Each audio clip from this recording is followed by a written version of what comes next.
Wagwan fam, I'm King Ross, you're my loyal subjects, and you join me in my personal viewing gallery where I look at the flats over the way there through the windows at people in their bedrooms. Here are all the WTF moments from WWE RAW. And we start with the opening segment where a recap was shown of last week's main event where Roman Reigns lost his United States Championship to Team Chris and Kevin. Thousands in the arena and millions around the world marked the out to this beautiful moment.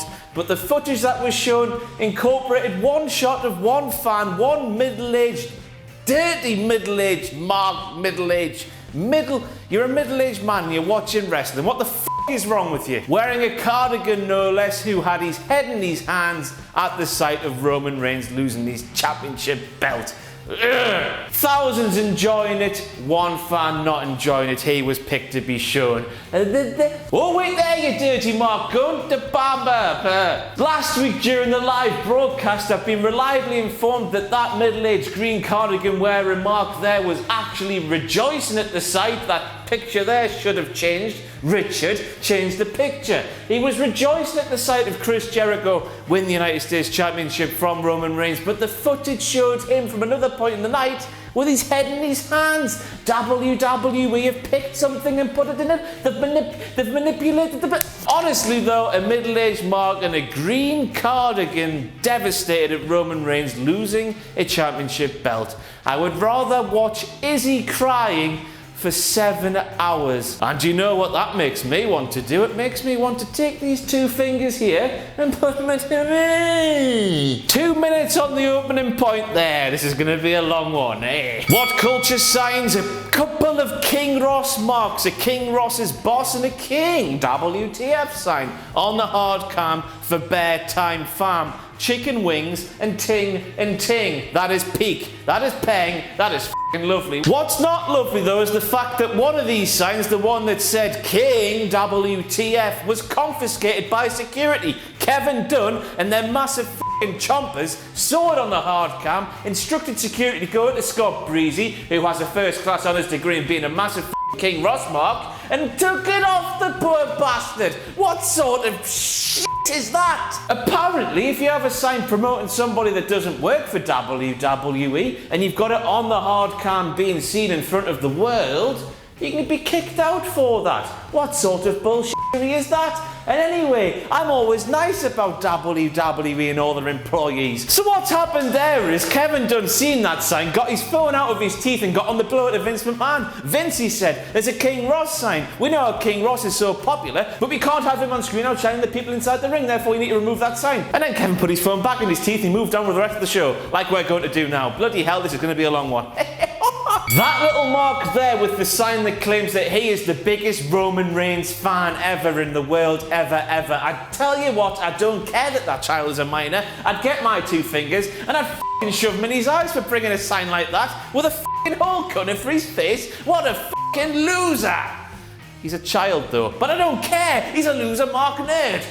You, buddy. At least Izzy likes someone good, Mark. Second of all, the grammar on this sign is incorrect. He needs a possessive apostrophe after Reigns. He claims he is the biggest fan of Reigns, therefore he, in the sentence, belongs to Reigns. He needs an apostrophe. Grammar slam. CM Punk, my challenge to you, you soft piece of shit, is still there.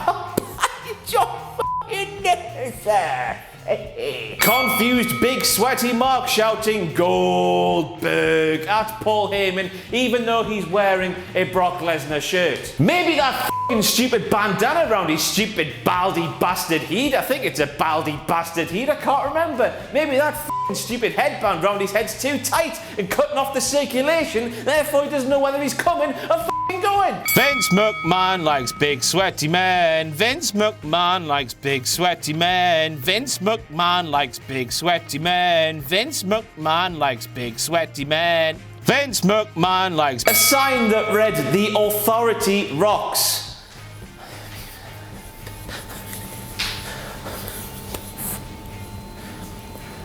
they didn't like. So then, while promoting the WWE United Kingdom Championship Tournament, Michael Cole openly told all the marks watching that they should go and watch that tournament right now. Maggle promoted another event that was on the network and told everyone watching Raw to go and watch that other show. Turn off Raw, go and watch that show. Turn off Raw, go and watch that show. Turn off Raw, because as you Americans say, it blows. And go and watch something better. That's what Maggle was doing. That was confusing during a live episode of Monday Night Raw. Surely the whole world be watching Raw, not turn off to put something else on.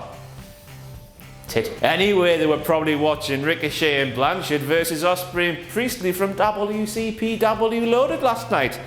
If you haven't, you're a fucking tool. Go and watch it now, you dirty stinking mark, because the match is fucking unreal, okay? That black screen there appeared for absolutely no reason during the show. One explanation: Kevin Dunn. Basically, we all know that he was over in the United Kingdom editing that WWE UK Championship Tournament. His teeth up there as well. Charlie Caruso on the big speakers much. You know what I mean if you saw it. If you don't know what it's basically, when Kevin Dunn was flying back over the Atlantic Ocean from that tournament in Blackpool, his two big front chompers couldn't fit in business class. Therefore, Kev had to detach them and put them in economy. They took up two separate seats because they're that good. Then, when they landed back in America, his teeth were full of tooth and got stopped at customs. Kevin was running late. He couldn't miss Monday Night Raw, so he had to leave his teeth in the airport because they were filled with tooth and having fingers shoved up their arseholes, because that's apparently what happens when you have tooth in your teeth in the airport. Kev then got to Raw missing his front chompers, and his teeth got there just as the show was going on there. In a fit of rage, because they had a finger shoved up their arsehole, the teeth were running through backstage and tripped over the switch which put that black screen on the thing. It made sense in my head. Either that, or Kevin Dunn, who, as we saw earlier, lodged his phone up in his front grille to take the place of his teeth. It fell out and hit the switch, which turned that black.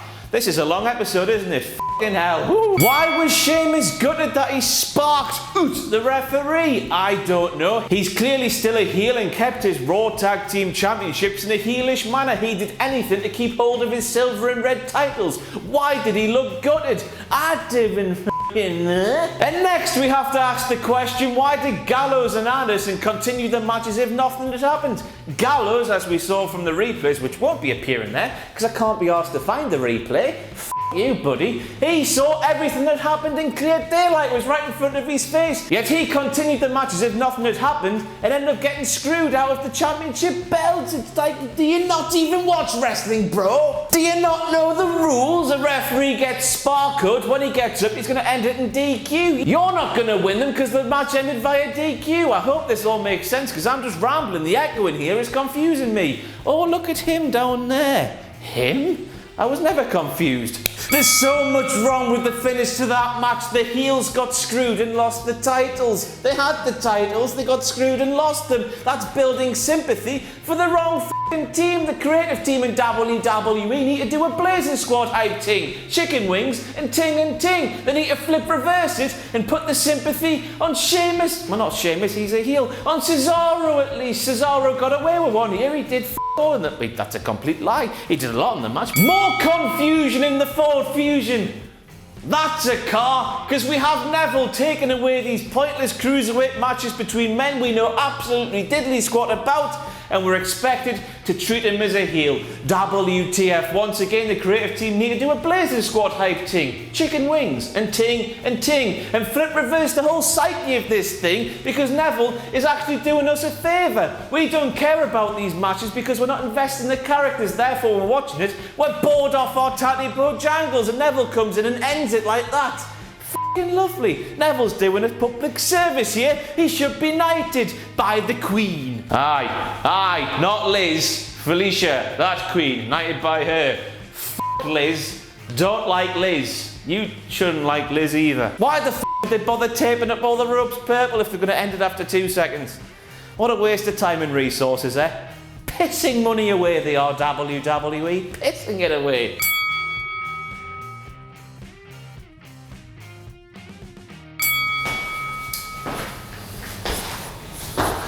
Whatever that bloke's name is, don't know what his name is, but he's doing the Tomspiracy. Therefore, W-nil. So Titus O'Neil turns up at the New Day's house wearing a fake moustache with a pizza box with a massive hole in the bottom of it. Oh. As we all know from the pornographic films, when a pizza delivery boy turns up with a fake moustache on and a giant hole in the bottom of his pizza box, he's going to go into the house of an unassuming lady, probably middle-aged and living alone or her partner's away. He's going to sit on the couch, wait until she's gone away to get the money to pay the man, put his willy through that hole, shut the lid of the box, and then when she opens the box to inspect the pizza, she's going to see his willy. That's exactly what's going to happen. Why is this happening between Titus and the New Day? I don't know. It all makes sense though, because Titus is going to put his big erection through that hole. Content, jokes, hits. You fucking love it. And in riposte to those outlandish claims that Titus puts his big erection through the hole of a pizza box, Titus claimed that Big E's mother calls him what sounded like Dickums. It definitely did sound like Dickums. Why would he say Dickums? Thickums. Titus claimed that Big E's mother calls him Thickums. Dickums, Thickums, pizza box with a hole in the bottom. Dickums, Thickums, pizza box with a hole in the bottom. I'm going to incorporate these three things into one sentence. I hope that hole in the pizza box is big because Big E's dick is thick as thick AF. All three things in one sentence. I don't know. Charlotte and me are one and the same. Royalty, wrestling royalty, and we take the piss out of nerdy marks. Aren't we, lovely people? Aye, the most offensive thing that Charlotte could have thought of to insult Bailey was to call her a massive mark and prove that she was a nerdy one who did poems and things like that. I mean, they confiscate signs of me, but they're copying my shtick. Bastards! Why do they always stand the same when they're watching the TV, these wrestlers? Is it a wrestler thing? I don't know. Look at Noam Dar's face though. On closer inspection, it looks like he's slightly turned on by the sight of a chin lock. Oh, look at that chin look! Folks! WCPW original Kurt Angle is going into the WWE Hall of Fame. WTF. The question remains though, will he wrestle a match? Who knows? Apparently if you read the internet, Vince McMahon does not want to see another Kurt Angle match because he is frightened that if Kurt takes one more big bump, his life will end. But if you're gagging for some Kurt Angle action, tune in to WCPW True Destiny on February the 12th, live on iPay-per-view, because Kurt Angle will be taking on Alberto El Patron at a sold-out Ice Planet thing in Milton Keynes. Cheap plug, Angle in the Hall of Fame, WCPW original. So when Seth Rollins' Tron fades to black after the first,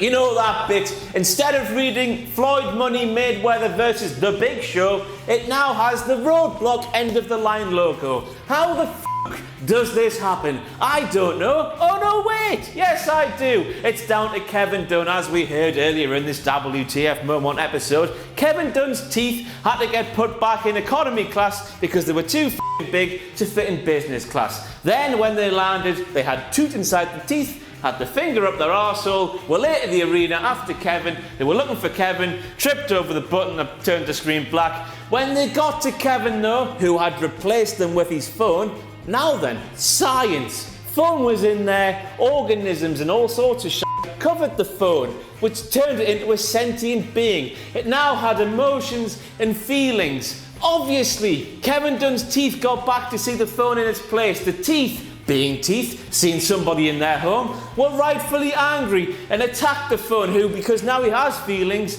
fought for himself, self-defense. The teeth in the phone had a bloody cataclysmic battle and knocked the button that had the Roadblock logo on. That is 100% true and a load of absolute bollocks at the same time. Why do I say these things? I don't know. And we end with something that can't have happened for many years. An authority figure didn't appear once on this week's WWE RAW. Not because I know you love the bloody catchphrases I do to death so much. I am not going to play The End Is Nigh. F off. F you. Good night. Goodbye. Is that what Kenny Omega does? I don't give a shit, you hipster bastard. Now get out of here! Do you love our WhatCulture Wrestling magazine but wish that you could have even more excellent content covering the hottest, up-to-date stories in the crazy world of pro wrestling? Well, now you can. WhatCulture Wrestling Weekly features an in-depth look at the biggest story of the week, a rundown of all the major shows, and of course, all that juicy news in the world of pro wrestling. It's all that a hard-working wrestling fan needs to keep up to date with the ever-changing and very exciting business. Adam, you're going to be so busy. How does it feel? You're going to be so busy every single week, every week. I'm so tired. Head over to shop.whatculture.com for all the details and pre-order the next edition soon. Well, now, not soon, now.